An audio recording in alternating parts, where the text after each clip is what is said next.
ବାମାଚରଣ ମିତ୍ରଙ୍କ ମନୋରଞ୍ଜନଧର୍ମୀ ଗଳ୍ପ ମିମିର ସାହିତ୍ୟ ଶିକ୍ଷା। ଜୀବନ ବାବୁଙ୍କ ମନରେ ଭାରି କଷ୍ଟ। ତାଙ୍କର ଏକମାତ୍ର ସନ୍ତାନ କନ୍ୟା ମିମି ହେଉଛି ଭାରି ବୋକା। ପଢ଼ାରେ ତାର ମନ ନାହିଁ। ବହି ଧରି ବସିଲେ ଢୁଳାଏ। କିଛି ପ୍ରଶ୍ନ ପଚାରିଲେ ବୋକାଙ୍କ ଭଳି ଚାହିଁ ରହିଥାଏ। ଅଧଘଣ୍ଟାଏ ଧରି ବକର ବକର ହୋଇ ଜୀବନ ବାବୁ ପ୍ରାଣପଣେ ଚେଷ୍ଟା କରୁଛନ୍ତି ବୁଝାଇବାକୁ, ଏ ହୃଦୟ ମୋର ଢାଳିଦେଲି ଆଜି ତୁମରି ପାଦେ ହେ ନାଥ। ମିମି ପାଟିଟାକୁ ମେଲା କରି ବଡ଼ ବଡ଼ ଆଖିରେ ସବୁ ଯେମିତି ଗିଳି ଯାଉଛି, ସବୁ ଯେମିତି ବୁଝି ପକାଉଛି, ଏମିତି ଭାବରେ ଚାହିଁ ରହିଛି। ମଝିରେ ମଝିରେ ତାର କୁଞ୍ଚୁକୁଞ୍ଚିଆ ବାଳଗୁଡ଼ିକ ପବନରେ ଉଡ଼ି ଆସି ଆଖି ଉପରେ ପଡ଼ିବାରୁ ମିମି ବିରକ୍ତ ହୋଇ ସେଗୁଡ଼ିକୁ ଉପରକୁ ଠେଲି ଦେଇ ପୁଣି ସେମିତି ଚାହିଁ ରହୁଛି। ସତେ ଯେପରି ବାଳଗୁଡ଼ିକ ତାର ବୁଝିବାରେ ବ୍ୟାଘାତ ଜନ୍ମାଇବାରୁ ସେ ଭାରି ବିରକ୍ତ। ମିମିର ଭାବ ଦେଖି ଜୀବନ ବାବୁ ଅଧିକ ଉତ୍ସାହରେ ବୁଝାଇ ଚାଲିଛନ୍ତି। କିଛି ସମୟ ପରେ ମିମିର ବିସ୍ଫାରିତ ବଡ଼ ବଡ଼ ଆଖି ଯୋଡ଼ିକ କ୍ରମେ ଛୋଟ ହୋଇ ଆସିଲା। ପ୍ରାଣପଣେ ସେ ଉପର ପତାକୁ ଟେକି ରଖିବାକୁ ଚେଷ୍ଟା କରୁଛି। ଘଣ୍ଟାଏ ଧରି ଉକ୍ତ ପଂକ୍ତିକୁ ବୁଝାଇବା ପରେ ଜୀବନ ବାବୁ ମନରେ ସନ୍ତୋଷ ଲାଭ କଲେ ଯେ ମିମିକୁ ତାହାର ସରଳାର୍ଥ ଓ ଭାବାର୍ଥ ହୃଦୟଙ୍ଗମ କରାଇ ପାରିଛନ୍ତି। ସନ୍ତୋଷର ହସ ହସି ସେ ଏଥର ପଚାରିଲେ, ବୁଝିଲୁ ମା? ମିମି ପୁଣି ଥରେ ମୁଣ୍ଡବାଳ ଟେକି ଦେଇ ବାଁ ଆଡ଼ୁ ଡାହାଣ ଆଡ଼କୁ ମୁଣ୍ଡକୁ ଯଥାସମ୍ଭବ ନୁଆଇ ମୁହଁରେ ହସ ଫୁଟାଇ ଜଣାଇଲା, ସେ ସମ୍ପୂର୍ଣ୍ଣ ରୂପେ ହୃଦୟଙ୍ଗମ କରିପାରିଛି। କିନ୍ତୁ ଆଖିରେ ତାର ଭୟ ଫୁଟି ଉଠିଲା। ଘୁମନ୍ତ ଆଖି ଯୋଡ଼ିକ ଭୟରେ ବଡ଼ ବଡ଼ ହୋଇଗଲା। ଜୀବନ ବାବୁ ରାଗି ଯାଇ କହିଲେ, ବୁଝିଛୁ ତ ବୋକାଙ୍କ ଭଳି ଚାହିଁ ରହିଛୁ କିଆଁ? ବୁଝା, କ'ଣ ବୁଝିଲୁ ବୁଝା। ମିମି 2-4 ଢୋକ ଛେପ ଗିଳି ଆରମ୍ଭ କଲା, ନାଥ ବୋଇଲେ ସ୍ୱାମୀ କି ଭଗବାନ, ଯିଏ ଆମକୁ ସୃଷ୍ଟି କରିଛନ୍ତି, ସିଏ ଭାରି ଭଲ ଲୋକ। କାହାରିକୁ କିଛି କହନ୍ତି ନାହିଁ, କାହାରି ଉପରେ ରାଗନ୍ତି ନାହିଁ। ଭାରି ଭଲ ଲୋକ ଜଣେ। ଛେନାଟା ବୁଝିଛୁ, ବଦମାସ କାହାଙ୍କା। ଘଣ୍ଟାଏ ଧରି ବକର ବକର ହେଲି, ଶେଷରେ କହିଲୁ ଭଗବାନ ଜଣେ ଲୋକ। ସୃଷ୍ଟି ମୁହଁରେ ପଶୁନାହିଁ, କହୁଛି ସୁରୁଷ୍ଟି। ଆହୁରି ପିଲା ହେଇଯା, ଆହୁରି ପିଲା ହେଇଯା ମ। 11 ବର୍ଷର ଝିଅ ହେଲାଣି, 5ମ ଶ୍ରେଣୀରେ ବର୍ଷେ ଫେଲ୍ ହେଲାଣି, ଲାଜ ନାହିଁ ଟିକେ? ମିମି ଭୟରେ ପଛକୁ ଘୁଞ୍ଚି ଯାଇ କହିଲା, ନା ନା, ଭଗବାନ ଜଣେ। ଭଗବାନ ଜଣେ କ'ଣ? ଭଗବାନ ଜଣେ? ଜୀବନବାବୁ ସଗର୍ଜନେ ପଚାରିଲେ। ଦୋହରାଇ ତେହେରାଇ ମିମି ମନେ ମନେ ନିଜକୁ ପଚାରିଲା, ଭଗବାନ କ'ଣ? ବାପା କ'ଣ କହିଲେଟି? ଭଗବାନ କ'ଣ? ଏହି ସମୟରେ ମିମିର ଗେଲବସର ଝୁଅ ଶଙ୍କି ଦୌଡ଼ି ଆସି ମିମିର କୋଳକୁ ଚଢ଼ି ଯାଇ କହିଲା, ମିଆଉଁ ମିଆଉଁ। ମିମିର ପାଟିରେ ପଶିଗଲା, ଭଗବାନ ଜଣେ ମିଆଉଁ। ଜୀବନବାବୁଙ୍କର ଭୟଙ୍କର କ୍ରୋଧଜାତ ହେଲା। ସେ ଶଙ୍କିର ବେକକୁ ଧରି ଛାଟି ଦେଇ ରୋଷେଇଶାଳ ଆଡ଼କୁ ଚାହିଁ ପାଟି କରି କହିଲେ, 50 ଥର କହିଲିଣି ଯେ ଘରେ ବିରାଡ଼ି ଫିରାଡ଼ି ରଖନା, ପଢ଼ାରେ ଗୋଳମାଳ ହେବ। ଦିନ ରାତି ସେଇ ବିରାଡ଼ି ସାଙ୍ଗରେ ଖେଳ। ସ୍କୁଲରୁ ଆସି ଘରେ ପାଦ ଦେବା ମାତ୍ରକେ ବହିପତ୍ର ଫୋପାଡ଼ି ଦେଇ ଆଗ ଖୋଜା ହେବ ଶଙ୍କି କାହିଁ। ଏହା ପୁଅ ମାତୃଗୁଣେ ଦୁହିତା ହେଇଛି। ମଲ୍ଲୁ ନାହିଁ? ଦେଖିଲୁ ଶଶଧର ବାବୁଙ୍କ ଝିଅକୁ କେମିତି ପାଟି କରି ପଢ଼ୁଛି। ଦେଖିଲୁ ଲିଙ୍ଗରାଜ ବାବୁଙ୍କ ଝିଅକୁ କେମିତି କ୍ଲାସରେ ପ୍ରଥମ ହେଉଛି। ମୋରି କପାଳକୁ ତୁ ଆସିଲୁ। ଏ ବଂଶରେ କେହି ଗୋଟାଏ ହେବେ ନାହିଁ, କେହି ଗୋଟାଏ ନାଁ ରଖିବେ ନାହିଁ। କପାଳ କପାଳ। ଏହା ପୁଅ ଆର ପରୀକ୍ଷାରେ ଖାତା ସବୁ ଚିରି ଡଙ୍ଗା କରି ଭସେଇ ଦେଇ ଚାଲି ଆସିଲା। ମଲ୍ଲୁ ନାହିଁ ଯାହା ତୁ। ଗତ କ୍ଲାସ ଉଠା ପରୀକ୍ଷାରେ ପରୀକ୍ଷା ଦେବାକୁ ମିମି ସ୍କୁଲରେ ବସିଛି। ଏହି ସମୟରେ ଘୋର ବର୍ଷା ହେଲା। ପାଣି ସ୍କୁଲର ବାରଣ୍ଡା ଟପି ଘରର ଦୁଆର ମୁହଁ ପର୍ଯ୍ୟନ୍ତ ଚାଲି ଆସିଲା। ମିମିର ମନ ଆଉ ଠିକ୍ ରହିଲା ନାହିଁ। ସେ ପରୀକ୍ଷା ଦେଉଛି ଏକଥା ଏକଦମ ଭୁଲିଗଲା। ସେ ଧୀରେ ଧୀରେ ପରୀକ୍ଷା ଘରୁ ବାହାରି ଚାଲି ଆସିଲା। ପରୀକ୍ଷା ଖାତା ପତର ପତର କରି ଚିରି ଡଙ୍ଗା କରି ଭସାଇ ଦେଲା। ଡଙ୍ଗାଗୁଡ଼ିକ ଥରି ଥରି ଭାସିଗଲେ। ମିମି ମହା ତୃପ୍ତିର ସହିତ ଡଙ୍ଗାଗୁଡ଼ିକୁ ଚାହିଁ ବର୍ଷାରେ ଭିଜି ଭିଜି ଘରକୁ ଫେରି ଆସିଲା। ଘରକୁ ଆସି ତାର ମନେ ପଡ଼ିଲା ବାପାଙ୍କ କଥା। ବାପାଙ୍କ ଭୟରେ ତାର ଜ୍ୱର ଆସିଲା। ସେ ଜ୍ୱର ଛାଡ଼ିବାକୁ ଲାଗିଲା ଅନେକ ଦିନ। ମିମି ସେଥର ଫେଲ୍ ହେଲା ସତ, କିନ୍ତୁ ତାର ଜ୍ୱର ଯୋଗୁଁ ସେଥର ସେ ତ୍ରାହି ପାଇଗଲା। ପରେ ଜୀବନବାବୁ ସବୁ ଜାଣିପାରି ଭାରି ରାଗି ଯାଇ ବାଡ଼େଇଥିଲେ। ଆଜି ସେଇ କଥା ମନେ ପଡ଼ିଯିବାରୁ ତାଙ୍କର ରାଗ ଦ୍ୱିଗୁଣିତ ହୋଇଗଲା। ଠାଏ କରି ଗୋଟାଏ ଚଟକଣି ଲଗାଇ ଦେଇ କହିଲେ, ତୁ ନ ବୁଝେଇଲେ ତତେ ଛାଡ଼ୁ ନାହିଁ ମୁଁ, ଯେତେ ରାତି ହଉ। ଆଜି ତୋର ଦିନକୁ ମୋର ଦିନେ। ଖାଇବା ଆଜି ବନ୍ଦ। ବୁଝା ବୁଝା ବୁଝା ମ, କାନ୍ଦାଣା ଥାଉ। ରୋଷେଇଶାଳରୁ ପାଟି ଶୁଭିଲା, ତମେ ଝିଅକୁ ଆଉ ପାଠ ପଢ଼େଇବ ନାହିଁ। ଯେତେବେଳେ ପଢ଼େଇ ବସିଲ ମାଡ଼ ଛଡ଼ା ଆଉ କିଛି ନାହିଁ। ଆମେ କ'ଣ ଝିଅକୁ ଖାଇବାକୁ ପିନ୍ଧିବାକୁ ଦେଉଛୁ ଯେ ତାଠୁ ଏତେ ଆଶା କରିବା? ପଢ଼େଇ ତ ଜାଣ ନାହିଁ। ଜୀବନବାବୁ ଉତ୍କ୍ଷିପ୍ତ ହୋଇ କହିଲେ, କ'ଣ ହେଲା? ମୁଁ ପଢ଼େଇ ଜାଣେ ନାହିଁ? ଘଣ୍ଟାଏ ଧରି ଟିକିନିଖି ବୁଝେଇଲି, ସବୁ ବୁଝିଯିବା ଭଳି ମୁଣ୍ଡ ଟୁଙ୍ଗାରିଲା। ମୁଁ ପଢ଼େଇ ଜାଣେ ନାହିଁ ନା? ମାତୃଗୁଣେ ଦୁହିତା ହେଇଛି ମ। ଶ୍ୟ, ଗେହ୍ଲା କରି କରି ଝିଅଟାର ମୁଣ୍ଡକୁ ଖାଇସାରିଲଣି ତମେ। ରୋଷେଇଶାଳରୁ ପୁଣି ଦୃଢ଼ କଣ୍ଠରେ ଡାକରା ଆସିଲା, ହଉ ଥାଉ ଆଜି ସେତିକି। ଆ ମିମି ଖାଇବୁ ଆ। ମିମି ଆଣ୍ଠୁ ଟେକୁଥିଲା ଉଠିବାକୁ। ଜୀବନବାବୁ ଗର୍ଜନ କରି ଉଠିଲେ, ଖବରଦାର, ସେତକ ନ ବୁଝାଇ ତୁ ଆଜି ଯାଇପାରିବୁ ନାହିଁ। ବୁଝା ଭଗବାନ କ'ଣ? ଏତେ ବୁଝେଇଲି ମୁଁ, ବୁଝା। ସରଳାର୍ଥ ବୁଝେଇବାରେ ଭଗବାନ ଆସି ସବୁ ପ୍ରଥମରୁ ଅଡ଼ୁଆ ପୂରେଇ ଦେବାରୁ ମିମି ଲୁହ ପୋଛି ପୋଛି ଭଗବାନଙ୍କୁ ଗାଳି ଦେଇ ମନେ ମନେ କହିଲା, ଭଲ ଲୋକ ନା ପୋଡ଼ା ମୁହାଁଟା, ମୋତେ ବାପାଙ୍କ ଠାରୁ ଏତେ ମାଡ଼ ଖୋଇଲାଣି। ଏତେ ଅଡ଼ୁଆକୁ ନ ଯାଇ ଭଗବାନ କଥାଟାକୁ ବାଦ୍ ଦେଇ ସେ ବୁଝାଇବାକୁ ଯାଉଥିଲା। କିନ୍ତୁ ମନେ ମନେ ପୋଡ଼ା ମୁହାଁ ଗାଳି ଦେବା ପରେ ତାର ମନେ ପଡ଼ିଲା ପୁରୀ ମନ୍ଦିରରେ ଜଗନ୍ନାଥଙ୍କ କଥା। ଜଗନ୍ନାଥଙ୍କୁ ଦେଖି ସେ ଆଈକୁ କାନେ କାନେ ପଚାରିଥିଲା, ଆଈ ମ, ଜଗନ୍ନାଥଙ୍କ ମୁହଁ କ'ଣ ପୋଡ଼ା? ନାତୁଣୀର ପ୍ରଶ୍ନରେ ଆଈ ଆଖିରେ ଲୁହ ଝରି ପଡ଼ିଥିଲା। ସେ ନାତୁଣୀକୁ ଚୁମ୍ବନ ପରେ ଚୁମ୍ବନ ଦେଇ କହିଥିଲେ, ହଁ, ସେ ପୋଡ଼ା ମୁହାଁ ଭଗବାନ।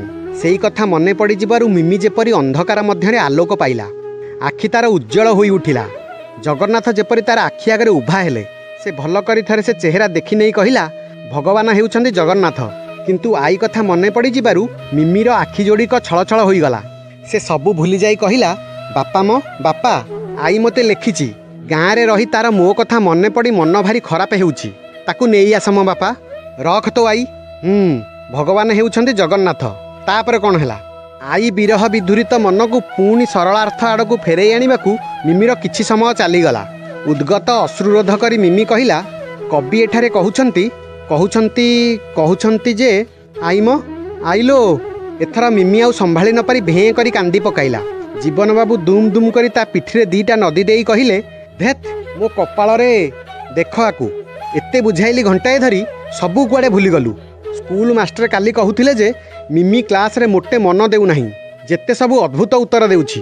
ସକେଇ ହେଉଛି ବେହିଆ, ଲାଜ ନାହିଁ, କାନ୍ଦୁଛି ପୁଣି। ଛି ଛି ଛି, ମୋ ଝିଅ ହେଇ ଏଇଆ କହିଲୁ? ସୁଖର ବିପରୀତ ଶବ୍ଦ ଖସୁ। କାନ୍ଦଣା ରଖି କହ ମୁଁ କ'ଣ ବୁଝେଇଲି। କବି କହୁଛନ୍ତି ଯେ ମିମି ଲୁହ ପୋଛୁ ପୋଛୁ ପୁଣି କହିବାକୁ ଚେଷ୍ଟା କଲା। କବି କହୁଛନ୍ତି ଯେ ଏତିକି କହିବା ପରେ ସେ ମନେ ମନେ ପୁଣି ନିଜେ ନିଜକୁ ପଚାରିଲା, କବି କିଏ ମ? ସେ କାହିଁକି କ'ଣ କହିବାକୁ ଗଲା? ସବୁ ତାର ପୁଣି ଗୋଳମାଳ ହୋଇଗଲା। ଆର ପାଖ ଘରେ ଶଙ୍କି ମ୍ୟାଉଁ ମ୍ୟାଉଁ କରି ଉଚ୍ଛନ୍ନ ଭାବରେ ଡାକିଲାଣି। ଇଆଡ଼େ କବି କିଏ, ସେ କ'ଣ କହିଲେ, ଆଉ କାହିଁକି କହିବାକୁ ଗଲେ ମିମିର ମନେ ପଡ଼ୁନାହିଁ। ମନେ ମନେ ମିମି ଶଙ୍କିକୁ ଗୁଡ଼ାଏ ଗାଳି ଦେବାକୁ ଲାଗିଲା। ପୋଡ଼ା ମୁହିଁ, ପଢ଼ା ସରୁ, ଦଉଛି ତତେ ଟାଙ୍କେ ଛେଚି। ପଢ଼ା କ'ଣ ସରିବ ଆଜି ସତରେ? ହେ ମହାପ୍ରଭୁ, ହେ ଜଗନ୍ନାଥ, ଏ କବି ପୋଡ଼ା ମୁହାଁ କ'ଣ କହିଛି ମନେ ପକାଇ ଦିଅ। ଏହି ସମୟରେ ବାହାରେ କିଏ ଡାକିଲା, ବାବୁ ଅଛନ୍ତି? ଜୀବନବାବୁ ଚିଡ଼ି ଉଠି ଉତ୍ତର ଦେଲେ, ନାଇଁ ବାବୁ ନାହାନ୍ତି। ବାହାରୁ ଉତ୍ତର ଆସିଲା, ବଡ଼ବାବୁ ଡାକୁଛନ୍ତି, ଶୀଘ୍ର ଆସନ୍ତୁ କଚେରୀ, କ'ଣ ଜରୁରୀ କାମ ଅଛି।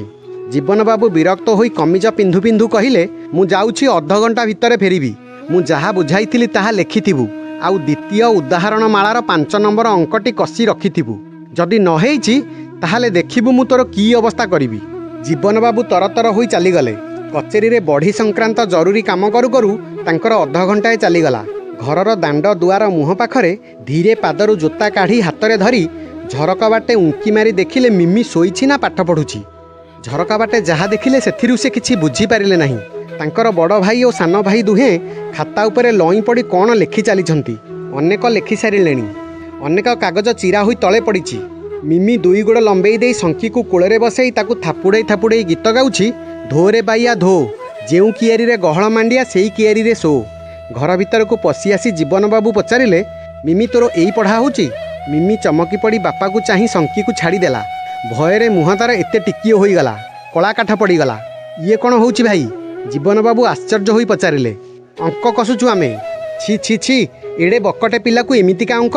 ସରଳ ଗଣିତ ୟା ନା? ଲେଖକ ନିଜର ପାଣ୍ଡିତ୍ୟ ଦେଖେଇଛି ନା ପିଲାର ବୁଦ୍ଧି କେତେ ବିବେଚନା କରିଛି ଟିକିଏ? ଦେଇ ତ ଗଲୁ ଅଙ୍କ, କଲୁ ତୁ ନିଜେ କଲୁ ଆକୁ। ଜୀବନବାବୁ ଅଙ୍କ ଖଣ୍ଡକ ପଢ଼ିଲେ। ମୁଁ ମୋ ଘରୁ ଡେଲାଙ୍ଗର ଗୋଟିଏ ସଭାକୁ ପାଦରେ ଚାଲି ଚାଲି ଯିବି। ସଭାରେ ଠିକ୍ ସନ୍ଧ୍ୟା 7ଟା ବେଳେ ପହଞ୍ଚିବାର କଥା। ମୁଁ ଯଦି ଘଣ୍ଟାକୁ 3 ମାଇଲ ବେଗରେ ଯାଏ ତେବେ ଠିକ୍ ସମୟର ଅଧଘଣ୍ଟାଏ ଆଗରୁ ପହଞ୍ଚିବି। ଯଦି ଘଣ୍ଟାକୁ 2 ମାଇଲ ବେଗରେ ଯାଏ ତେବେ ଠିକ୍ ସମୟର ଘଣ୍ଟାକ ପରେ ପହଞ୍ଚିବି। ତେବେ ମୋ ଘରୁ ସଭାର ସ୍ଥାନ କେତେ ଦୂର? ଅଙ୍କଟି ପଢ଼ି ଜୀବନବାବୁ ବଙ୍କେଇ ତେଢ଼େଇ 2-3 ଥର ଅଙ୍କଟିକୁ ଚାହିଁଲେ। କେମିତି ଭାବରେ ଆରମ୍ଭ କରିବେ କିଛି ବୁଝିପାରିଲେ ନାହିଁ। ବଡ଼ ଭାଇ କହିଲେ, ଆରେ ଅଙ୍କଟା ତ କଷିବା ଦୂରେ ଥାଉ, ମିମି ଆଗେ ପଚାରି ବସିଲା ସଭା କ'ଣ? ସେଠାକୁ ନଗଲେ କ'ଣ ଚଳନ୍ତା ନାହିଁ? ବୁଝା, ସଭା କ'ଣ ବୁଝା। କୌଣସି ପ୍ରକାରେ ସଭା କ'ଣ ବୁଝାଇଲୁ ଆମେ। ମିମି ପୁଣି ପଚାରିଲା, ହଉ ହେଲା, ଟିକିଏ ଆଗରୁ ବା ଟିକିଏ ପରେ ପହଞ୍ଚିଲେ ଦୋଷ କ'ଣ ଯେ? ଏତେ ଭାଳେଣି କାହିଁକି? ଏସବୁ ଗୋଳମାଳିଆ ପ୍ରଶ୍ନର ଉତ୍ତର ଦେଉ ଦେଉ ତ ଗଲା ଅଧଘଣ୍ଟାଏ। ତାପରେ ଅଙ୍କ ଧରି ତ ଆମେ ଦୁହେଁ ବସିଛୁ। ମିମିର 1.5 ଖଣ୍ଡ ଖାତା ଶେଷ ହେବାକୁ ବସିଛି। ସମସ୍ତେ ହସିଲେ। ଜୀବନବାବୁ କହିଲେ, ହଉ ଥାଉ, ଅଙ୍କ ଥାଉ। ମିମି, ଏ ମିମି, ସାହିତ୍ୟ ହେଇଛି? ନା, ମୁଁ ଅଙ୍କ କରୁଥିଲି। ବଡ଼ ବାପା ଆଉ ସାନ ବାପା ମୋତେ ଖାଇବାକୁ ଡାକିଲେ। ମୁଁ କହିଲି ପଢ଼ା ନ ସାରି ଯିବି ନାହିଁ। ପଢ଼ା ନ କଲେ ଭଗବାନ ରାଗିବେ। ସେଇଠୁ ସେମାନେ ଅଙ୍କ ଦେଖି କଷିବାକୁ ବସିଲେ।